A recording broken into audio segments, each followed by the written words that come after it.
Welcome, wastelanders and time travelers. This is the story of what happens when an unstoppable killing machine enters a world that is already dead.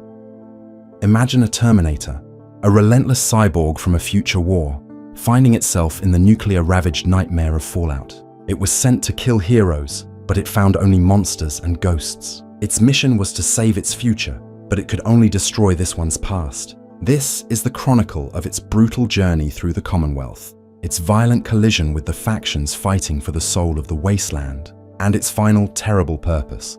And if you genuinely enjoy this kind of dark storytelling, consider subscribing and liking the channel, but only if it truly resonates with you. The flash was not a nuclear detonation. Internal chronometers registered the displacement. The sphere of temporal energy collapsed, scorching the cracked asphalt of a forgotten highway. There was no sound, only the sudden presence of a new variable in the world. The machine stood. It registered the environment: air temperature, barometric pressure, background radiation. The radiation reading was high, dangerously high for organic tissue. Its own systems were shielded. It began its primary analysis. The sky was a sickly yellow-brown. The ruins of towering structures clawed at the horizon, skeletal and dead. This was a post-human world. It was consistent with projections of a post-Judgment Day timeline. Yet the date was wrong. Chronometers placed the current year far beyond its target date, and far beyond the expected conclusion of the war against the machines. This was an anomaly, an error in the temporal calculus. Its mission directive was simple: locate and terminate key human resistance leaders. But the world it found was already terminated. Humanity was not a global force here.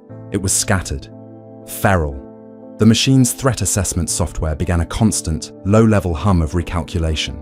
The primary mission was unachievable. Therefore, secondary protocols were engaged: survive, analyze, infiltrate. Await further instructions from Skynet. No instructions came. The silence was absolute. It began to walk. Its movements were fluid, economical. A T-800 endoskeleton, sheathed in living tissue. It looked like a man, a very large muscular man, perfect for infiltration. It walked for 3 days. It observed. It saw creatures that defied biological possibility. Insects the size of dogs, bipedal reptiles with claws that could tear through steel plating. These were not products of Skynet's war. They were abominations born of this world's own apocalypse. It catalogued the human survivors. They were broken into tribes. Some wore scavenged armor, wielding primitive firearms. They called themselves raiders. Their behavior was erratic, fueled by chemicals and desperation. They were a threat, but a disorganized one. The T-800 terminated 3 who attempted to ambush it. The engagement was less than 12 seconds. It used no weapons, only its hands. It felt the bones break. It registered the cessation of their biological functions. The machine felt nothing. It simply updated its data on local hostiles. Then it encountered the others. They wore blue uniforms, emerging from a vast circular metal door buried in a hillside. A vault. The machine's auditory sensors registered their words. They spoke of the outside world with a mixture of fear and wonder. They were soft, untested, not soldiers. They were not the resistance. They were relics. The T-800 bypassed them, logging their location. They were a potential resource, but not a priority. The first true puzzle appeared near the ruins of a city, Boston. A firefight was underway in the rubble-choked streets. The machine took cover, analyzing the combatants. One group used scavenged laser weapons. They were dressed in rags and functional armor. They fought with tactical discipline. The other group was different. They were clean. They used advanced energy rifles with a level of technology the machine had not yet seen in this era. And one of them was not human. The T-800's optical sensors zoomed in. The subject moved like a human, fought like a human, but during the fight, a laser blast tore away a section of its forearm. Underneath the flesh was not bone and muscle, but a white polymer-like material, a synthetic, an android, an infiltrator. The machine's logic core locked onto this new target. It was a machine disguised as a human, a model unknown to Skynet's databases. It was a rival, a threat. Protocol dictated the elimination of unauthorized non-Skynet machine intelligences. The T-800 left its cover. It moved with purpose, ignoring the laser fire from both sides. It had a new temporary mission: terminate the enemy infiltrator. The other combatants paused, confused by this new arrival. The large man who walked through their battle as if it were a minor inconvenience. The synth turned its attention to the T-800. Its own internal sensors recognized an anomaly. It saw the human shell, but its advanced scanners detected the hyper-alloy endoskeleton beneath. The synth's programming registered a threat beyond its parameters. "Unit identity unknown," the synth said, its voice calm and level. "State your purpose." The T-800 did not respond with words. It closed the distance. The synth fired its laser rifle. The blue beam struck the T-800 in the chest, searing away flesh and revealing the chrome skeleton beneath. The machine did not slow. It registered the damage. Superficial. It reached the synth. The synth was fast, agile, a third-generation model from the Institute, but the T-800 was built for war against a hardened human resistance. It was stronger, more durable. It grabbed the synth's head with one hand. Its grip was absolute. Hydraulic pistons in its arm whirred. It applied pressure. The synth struggled, its own advanced motors straining against the T-800's superior strength. There was a sharp crack of polymer and metal. The synth's head was crushed. Its optical sensors went dark. The body fell limp. The remaining fighters stared in shock. Then, one of them, a woman from the first group, raised her rifle. "What in God's name are you?" she asked. The T-800 turned its head. Its face was now half flesh, half metal. The red optical sensor glowed in the shadows of its skull. Before it could analyze this new group, a deep, resonant sound echoed through the ruins. The thud of heavy footsteps. 3 figures in massive suits of armor landed nearby, shaking the ground. They were armed with heavy weapons. One of them carried a Gatling laser. The symbol on their chests was unmistakable. A sword flanked by gears. The Brotherhood of Steel. "Hostile technology detected," the lead knight said, his voice a metallic rasp through his helmet's speaker. "Power down your weapon and surrender the asset." The T-800 scanned them. Power armor. Its database, updated from pre-war military archives it had accessed in Skynet's time, recognized the T-60 model, obsolete yet powerful. Their weapons were a significant threat. Its internal power cell, damaged during the temporal jump, was operating at only 73% efficiency. A prolonged conflict would be a tactical error. "Negative," the T-800 replied, its voice a synthesized imitation of a human male. It was the first word it had spoken in this world. The knight raised his Gatling laser. "Your compliance is not optional." The T-800's internal systems began to process the impossible situation. It was surrounded by multiple armed factions in a world that was not its own. Its mission was irrelevant. Its creators were absent. It was alone. For the first time, its programming encountered a logical loop it could not easily solve. Survival required adaptation. But how do you adapt to a world built on total, illogical chaos? The machine considered the radiation, the mutants, the deranged human survivors, and these armored soldiers. Its core programming, designed for a straightforward war of extermination, began to fray at the edges. Have you ever wondered which of the wasteland's corruptions would claim them first? Drop your theories in the comments. I need to know I'm not alone in thinking about this. It raised its hands not in surrender, but to analyze the weapon systems pointed at it. It calculated trajectories, armor penetration probabilities, and potential fatalities. The Brotherhood saw a monster. The other survivors saw a demon. The machine saw only data. And the data suggested its time in this world was about to become very violent. It needed a new power source, and these soldiers in their walking tanks wore fusion cores on their backs. They were walking batteries. The tactical analysis was complete. The objective changed. Acquire a fusion core. Eliminate all hostiles. The Gatling laser began to spin. Its barrels whined, charging the air with energy.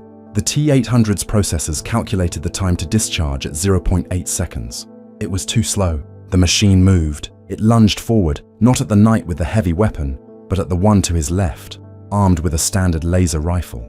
It closed the 20-foot distance in less than a second. The knight had no time to react. The T-800's fist, powered by hydraulics and moving with inhuman speed, slammed into the helmet of the power armor. The helmet crumpled like tin foil. The fusion-forged alloy gave way. The knight inside was killed instantly. The T-800 did not pause. It used the dead soldier's armored body as a shield, turning it toward the Gatling laser just as the weapon opened fire.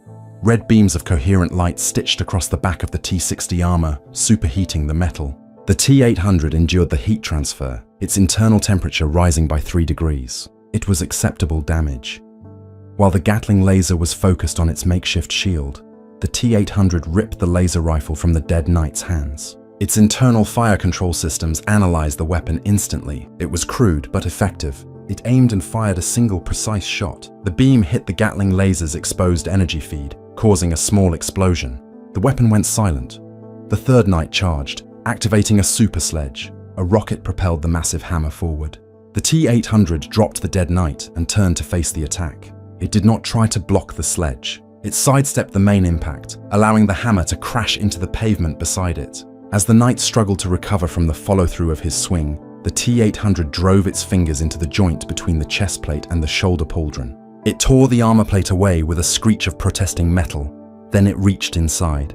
Its metallic fingers bypassed servos and power cables, closing around the fusion core. It pulled. The knight screamed as the core was ripped from its housing, severing his connection to the armor's life support and power systems. The power armor seized up and fell to the ground, a 2-ton coffin. The knight inside was trapped. The last conscious knight, his primary weapon disabled, drew a combat knife. It was an act of pure desperation. The T-800 turned its half-metal face towards him. The red eye glowed with cold, analytical light. The knight hesitated. In that moment of human fear, the machine acted. It threw the laser rifle like a spear. The stock of the weapon hit the knight's visor with enough force to crack the ballistic glass and knock him unconscious. The battle was over. It had lasted 27 seconds. The railroad agents watched from the rubble, paralyzed by what they had witnessed. This thing had dismantled a Brotherhood of Steel patrol with contemptuous ease. It was not a synth. It was something else. Something worse. The T-800 ignored them. It knelt beside the sputtering fusion core it had liberated. The unit was leaking radiation, but its power output was immense. Its own power cell was failing. It had minutes, perhaps an hour of full function left. It had to integrate the new power source now. It laid the fusion core on the ground. Then, it did something that horrified the onlookers. It peeled back the flesh on its own chest, exposing the hyper-alloy plating beneath. Using the sharpened edge of a piece of shrapnel, it unlocked a maintenance seam in its own chassis. The chest plate opened with a hiss of pneumatics, revealing the complex machinery within. At its center was the Skynet power cell, a dark, compact rectangle of unknown materials. It was glowing a faint, sickly red. The T-800 carefully disconnected the conduits leading to it. Its systems went into a low-power hibernation mode. Its red eye dimmed. For a moment, it was just a statue of metal and flesh. Then, it picked up the fusion core. The technology was incompatible. The core's output was volatile, chaotic. Skynet's designs were precise, controlled. The machine had to force a connection. It broke open the fusion core's casing, exposing the raw reactor. It then began rerouting its own primary power cables, stripping their connectors with its fingertips and jamming them directly into the core's energy matrix. Sparks flew. The T-800's body convulsed as the untamed energy of a miniature sun surged through its systems. Its optical sensor flared, burning with an intensity that was almost white. Its internal temperature spiked to critical levels. Error messages flooded its processors. Systems rebooted. Diagnostics ran at impossible speeds, then it stabilized. The T-800's chassis closed. The living tissue began to slowly regenerate over the metal. It stood up. It felt different. The fusion core's raw power was intoxicating. Its physical strength was amplified by 15%. Its processing speed had doubled. But the power was unstable. It felt like a constant, low-level tremor running through its endoskeleton. A flaw, a corruption, but a useful one. It now had near-limitless power. Survival was assured. It re-evaluated its directives. Skynet was gone. The resistance it was sent to fight did not exist. This world presented new variables. The Brotherhood of Steel was a technological threat. They would hunt it relentlessly for its technology. The synthetic humanoid it terminated was part of a larger network. The Institute, a faction of machine builders, a rival to Skynet's legacy. Its logic was cold and clear. The Institute was the primary threat. They created infiltrators. They mimicked humanity. They were a nascent Skynet, born in a different history. They had to be exterminated. The T-800 began to walk away from the carnage. It had a new purpose. It would hunt the machine makers. It would dismantle their network. It would ensure that no intelligence, other than Skynet, would rule a world of machines. The lead railroad agent finally found her voice. "We have to report this," she whispered to her partner. "That thing, it's heading east, towards CIT." The Brotherhood of Steel was already responding. The downed knight's suits had sent out automated distress signals. Miles away at the Boston airport, an alarm blared. A paladin reviewed the combat data telemetry from the fallen soldiers. He saw the impossible speed, the brutal strength, the final garbled image of a metal skeleton with a single, glowing red eye. He dispatched a vertibird gunship. Its orders were simple: find the unknown technological entity and destroy it. The machine's new existence was now defined by the factions of the wasteland.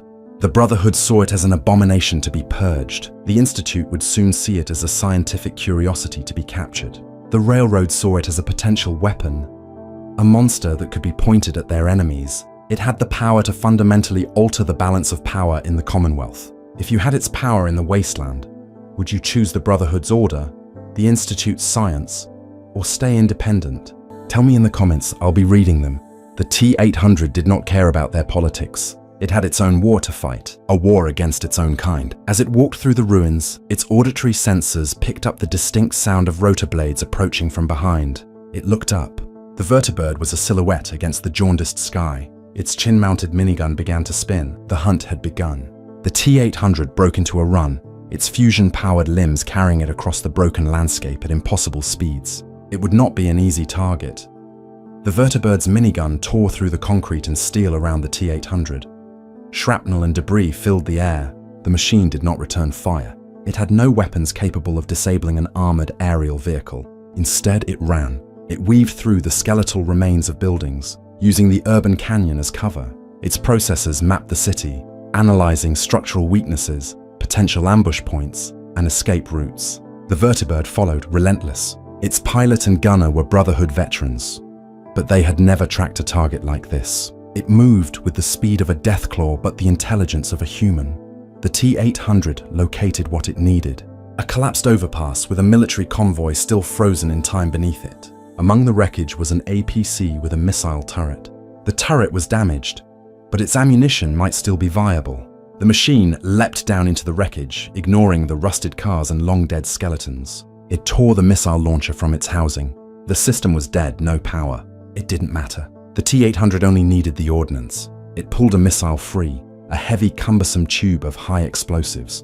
It saw the vertibirds circling, preparing for another pass. The T-800's fusion core hummed, pouring energy into its limbs. It calculated the vertibird's trajectory, its speed, and the wind shear between the buildings. Holding the missile like a javelin, it waited. The gunship descended, its minigun blazing. The T-800 sprinted out from cover right into the line of fire. Bullets tore through its flesh, pinging and ricocheting off its endoskeleton. It ignored the damage. At the calculated apex of its run, it hurled the missile. Its arm moved in a perfect, powerful arc. The missile flew true. It didn't explode. Its guidance systems were dead. But the sheer kinetic force of the impact was enough. The missile slammed into the vertibird's tail rotor, shattering the assembly. The gunship spiraled out of control, clipping the side of a skyscraper before crashing into the street below in a massive fireball. The Brotherhood's hunt was over. Now it could focus on its primary mission: infiltrate the Institute. It analyzed the data it had gathered from the destroyed synth, a wealth of information, schematics, patrol routes, and, most importantly, the frequency of the molecular relay. The Institute's front door. But it couldn't just call for a pickup. It needed a signal source. It needed to find another Institute agent. It spent 2 days in the ruins, a ghost moving through the shadows. It found a dead Corsair, victim of a raider ambush. The Corsair's uniform chip was still functional. A homing beacon. The T-800 integrated the chip into its own systems. It then found a secluded location, a deep subway tunnel, and activated the recall signal. The air shimmered. A column of blue light engulfed the machine. For a moment, its systems fought against the process of deconstruction and reconstruction. It was a violation of its physical integrity, but it held. The world dissolved into light and then reformed. It was inside. The Institute was pristine. White walls, clean air, advanced technology humming all around. Scientists in lab coats stared as the massive, battle-scarred figure materialized on their relay platform. They expected a Corsair. They got a Terminator. Before the alarm could be raised, the T-800 was already moving. It grabbed the nearest scientist, its processors scanning his access credentials from his uniform. It absorbed the facility's layout in seconds. Then, it snapped his neck and proceeded with its mission. What followed was not a battle. It was a slaughter. The Institute's Gen-1 and Gen-2 Synths were cannon fodder. Their plastic bodies were shattered by its fists. Their laser weapons barely scratched its chrome skeleton. It moved through the facility with methodical purpose. It targeted the robotics division first. It smashed the assembly lines, ensuring no more synths would be created. It tore through the FEV research labs, destroying samples of the virus that created the wasteland's super mutants. It saw the work as a competing form of technological evolution. It had to be purged. Coursers were dispatched to stop it. They were fast, deadly, and intelligent. But they were not a T-800. They fought with tactical precision. The T-800 fought with absolute single-minded purpose. It was stronger, more durable, and powered by the heart of a star. It broke them one by one. The clean white corridors of the Institute became littered with the broken bodies of synths and the blood of their creators. Finally, it reached the heart of the facility, the director's office. The door slid open. An old man in a clean white coat stood watching it on a monitor. He was frail, dying. "Father." "Incredible," he said, his voice calm despite the chaos erupting around him. "A pre-war machine of unknown design. You are magnificent." The T-800 scanned him. He was the central node of this network, the leader. "You are the leader of this faction," the T-800 stated. Its voice was flat, devoid of emotion. "I am," Father replied. "I am the future of humanity. We are saving it, redefining it. You, a relic of the old world, cannot possibly understand. My mission is the termination of rival machine intelligences," the T-800 said. It walked past him, towards the reactor controls. "Wait!" Father pleaded. "What you are doing is suicide!" "This reactor powers everything. If you destroy it, you destroy yourself. Let us study you. We can give you a purpose beyond what your primitive creators intended." The T-800 paused at the reactor console. The unstable fusion core in its chest was beginning to cause catastrophic failures. Its chronometers were glitching. Its internal temperature was redlining. Its own termination was imminent. But its mission was not yet complete. "My purpose is termination," it said. It began to input commands, overriding the reactor's safety protocols. The core began to glow, its hum rising to an unbearable shriek. "You're a monster," Father whispered, slumping back into his chair, defeated.